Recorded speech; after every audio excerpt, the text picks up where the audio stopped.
Hello student, आज हम बात करेंगे HAP subject human anatomy and physiology के बारे में। तो इसी क्रम में हम देखेंगे एनाटॉमी के बारे में। हम देखेंगे एनाटॉमी का डिफिनीशन क्या होता है, एनाटॉमी होता क्या है। तो ये science that deal with the structure of the body and relationship of various part of each other. ये जो एनाटॉमी है एक साइंस का पार्ट है जिसमें हम बात करते हैं बॉडी के स्ट्रक्चर के बारे में और relationship between various part of each other.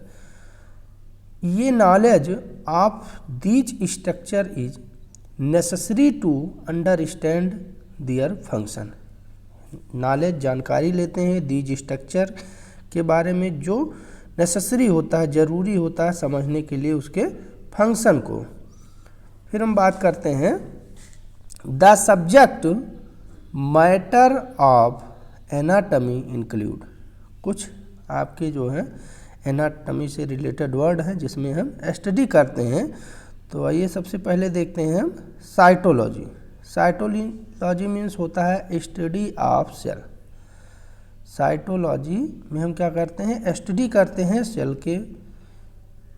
और हिस्टोलॉजी में हम स्टडी करते हैं स्टडी ऑफ टिश्यू। जब ये आपके एक नंबर के इम्पॉर्टेंट क्वेश्चन है कि टिश्यू की स्टडी हम करते हैं उसे एक टर्म में क्या बोलते हैं, हिस्टोलॉजी। सेल की हम बात करेंगे साइटोलॉजी। ओस्टियोलॉजी में क्या करते हैं हम, स्टडी ऑफ बोन। हम क्या करते हैं, बोन की स्टडी करते हैं। मायोलॉजी में क्या करते हैं, हम मसल्स की स्टडी करते हैं। एंथ्रोलॉजी में हम क्या करते हैं, जो भी आपके जितने भी जॉइंट्स होते हैं उनकी स्टडी करते हैं। और न्यूरोलॉजी में क्या होता है, study of nervous system. Neurology में हम क्या करते हैं, स्टडी करते हैं किसका, नर्वस सिस्टम का। फिर नेक्स्ट हम देखते हैं फिजियोलॉजी। फिजियोलॉजी क्या होता है, physiology the science of life which deal with normal function of the body. अब देखो हम फिजियोलॉजी में क्या करेंगे, जो एक ऐसा साइंस है जिसमें हम लाइफ की डिटेल स्टडी करते हैं जो नॉर्मल फंक्शन आपकी बॉडी के द्वारा किया जाता है। It explain how various system in the body function together normally as a single unit. इसमें वेरियस सिस्टम बॉडी के जो भी आपके हैं वो टुगेदर एक साथ नॉर्मली वो कैसे एक सिंगल यूनिट में परफॉर्म करते हैं। नेक्स्ट हम देखेंगे physiology. Physiology include the study of various system like. जो फिजियोलॉजी है इसमें इंक्लूड होता है या हम स्टडी करते हैं वेरियस सिस्टम का। जैसे आपका हो गया सेंट्रल नर्वस सिस्टम, सीएनएस बोलते हैं। उसके बाद हो गया आपका कार्डियोवैस्कुलर सिस्टम। नेक्स्ट हो गया digestive system, excretory system, respiratory system और रिप्रोडक्टिव सिस्टम। तो ये हमारे फिजियोलॉजी के अंतर्गत इतनी चीज़ों की हम क्या करते हैं, स्टडी करते हैं। नेक्स्ट हम बात करने वाले हैं सेल। सेल क्या होता है, सेल के बारे में बात करेंगे। तो the cell is the smallest unit of living tissue. जो सेल होती है वो स्मॉलेस्ट यूनिट होती है हम किसकी, लिविंग टिश्यू की। तो cell of different tissue perform different function. जो आपकी सेल होती हैं डिफरेंट टिश्यू होते हैं और ये परफॉर्म करते हैं डिफरेंट फंक्शन को। ये cell is made up of following structure. एक जो आपकी सेल कंप्लीटली बनती है उसमें फॉलोइंग स्ट्रक्चर उसमें क्या होते हैं, इन्वॉल्व होते हैं। ये आपका स्ट्रक्चर है सेल का। ये आपके क्या हो जाएंगे, माइटोकॉन्ड्रिया, ये हो जाएगा आपका सेंट्रोसोम, ये क्या हो जाएगा लाइसोसोम, ये आपका गोल्गी ऑपरेटस और ये आपका हो जाएगा प्लाज्मा मेम्ब्रेन। और यहाँ पे हम बात करेंगे न्यूक्लियोप्लास्ट। यहाँ नेक्स्ट हम देखते हैं रफ इंडोप्लाज्मिक रेटिकुलम। ये आपके छोटे छोटे जो पार्ट हैं ये क्या है, राइबोसोम है। ये न्यूक्लियर इन्वलप हैं और ये आपका कंप्लीट स्ट्रक्चर क्या कहलाता है, न्यूक्लियस कहलाता है। और इसमें जो थ्रेड नुमा ये स्ट्रक्चर आपको ऐसे देखने को मिल रहे हैं, ये आपके हो जाएंगे क्रोमैटिन। और ये जो पार्ट होता है न्यूक्लियस या हम केंद्रक इसे बोलते हैं। आगे हम देखेंगे सेल वॉल। सेल वॉल क्या होती है, तो cell wall external boundary of the living cell, जो आपकी लिविंग सेल होती है उसकी एक्सटर्नल बाउंड्री होती है। 3 layer structure made up of lipid and protein. ये जो सेल वॉल होती है 3 लेयर का स्ट्रक्चर होता है, जो किससे मिलके बनी होती है, आपके लिपिड और प्रोटीन से मिलके बनी होती है। मेजर अप्रॉक्सीमेटली ये आपके 70 एंगस्ट्रॉम इसकी क्या होती है, थिकनेस होती है। कितनी होती है, 70 एंगस्ट्रॉम थिकनेस होती है। Allow the diffusion of substance into out of the cell. ये जो सेल वॉल होती हैं ये डिफ्यूजन प्रोसेस में सहायक होती हैं सब्सटेंस को into and out of the cell, अंदर और सेल के बाहर करने के लिए ये क्या होते हैं, इम्पॉर्टेंट होते हैं।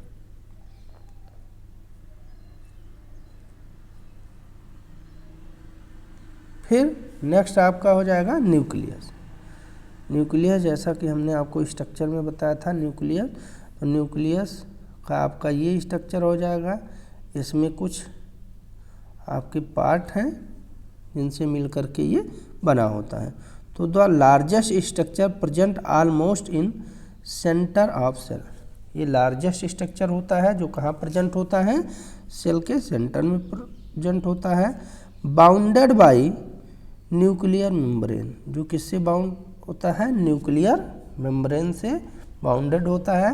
और न्यूक्लियस कंटेन, न्यूक्लियस क्या है आपका, कुछ पार्टों से मिलकर के बना होता है। जैसे आपका सबसे पहला हो जाएगा न्यूक्लियोलस। ये क्या होता है, ये highly coiled filamentous structure present in the nucleus.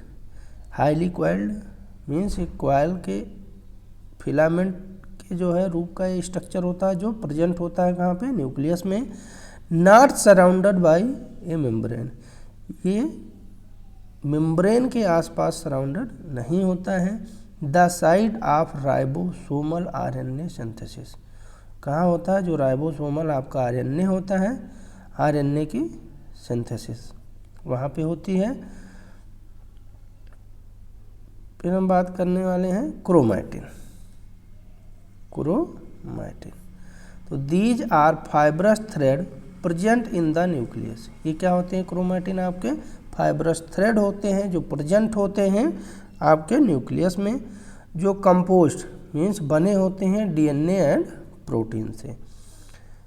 Carry genetic information, और जो क्या काम करते हैं, कैरी करते हैं जेनेटिक इन्फॉर्मेशन को, एक पीढ़ी से दूसरी पीढ़ी में जो जेनेटिक लक्षण होते हैं उनको ये कैरी करते हैं। At the time of cell division chromatin condense into chromosome. ये किस समय, सेल डिवीजन के समय जो क्रोमैटिन होते हैं वो कंडेंस हो जाते हैं, एकत्रित हो जाते हैं और किस में कन्वर्ट हो जाते हैं, क्रोमोसोम में। The number of chromosome is constant for ये पार्टिकुलर स्पीसीज ऑफ ऑर्गेनिज्म। जो नंबर होते हैं क्रोमोसोम के वो कांस्टेंट होते हैं, स्थिर होते हैं एक पार्टिकुलर स्पीसीज और ऑर्गन में। फॉर एग्जांपल हम देख लेते हैं मैन में, तो there are 23 pair, there are 23 pair structure ये होते हैं। या फिर हम 46 क्रोमोसोम ये पाए जाते हैं किसमें, ह्यूमन बीइंग में। साइटोप्लाज्म के बारे में हम देखते हैं कि साइटोप्लाज्म क्या है। तो cytoplasm is the region lying between the cell membrane and nucleus. जो साइटोप्लाज्म होता है ये किसके बीच में होता है, मेम्ब्रेन और न्यूक्लियस के बीच में होता है। It contain cell organelles like, इसमें ये जो बना होता है साइटोप्लाज्म उसमें क्या आपके पाए जाते हैं, माइटोकॉन्ड्रिया है, इंडोप्लाज्मिक रेटिकुलम है, गोल्गी अपरेटस है, लाइसोसोम है और सेंट्रोसोम है। इनसे मिलकर के क्या बना होता है आपका साइटोप्लाज्म। अब देखते हैं यहाँ microsome. Microsome there are externally small body present in the cytoplasm. ये एक्सट्रीमली स्मॉल बॉडी होता है जो प्रेजेंट होता है कहाँ, साइटोप्लाज्म में। अब माइक्रोसोम कंटेन, जो माइक्रोसोम किससे मिलके बना होता है आपका, राइबोसोम से और ग्रेनुलर मैट्रिक्स से। राइबोसोम क्या होते हैं, ribosome are concern with protein synthesis. Ribosome सहायक होते हैं प्रोटीन के सिंथेसिस में। ग्रेनुलर मैट्रिक्स क्या होते हैं, इट कंटेन, ये बने होते हैं ऑक्सीडेजेज विच जनरेट हाइड्रोजन पेरोक्साइड। ऑक्सीडेजेज जब होगा तो ये जनरेट करेंगे हाइड्रोजन पेरोक्साइड को, और कैटालिस्ट क्या होंगे, ये विच कन्वर्ट, ये कन्वर्ट कर देंगे हाइड्रोजन पेरोक्साइड को किसमें, वाटर में ये कन्वर्ट कर देते हैं। ऑर्गेनेल्स ऑफ साइटोप्लाज्म, साइटोप्लाज्म के ऑर्गेनेल्स क्या होते हैं, तो सबसे पहले हम देखेंगे endoplasmic reticulum. Endoplasmic reticulum the most extensive cell organelles, ये मोस्ट एक्सटेंसिव सेल ऑर्गेनेल्स होते हैं। It consist of two membrane, ये दो मेम्ब्रेन से बने होते हैं। विच आर सेपरेटेड बाय ये स्पेस, ये सेपरेट होते हैं एक स्पेस के द्वारा। तो endoplasmic reticulum is of two type, ये दो टाइप के होते हैं। There are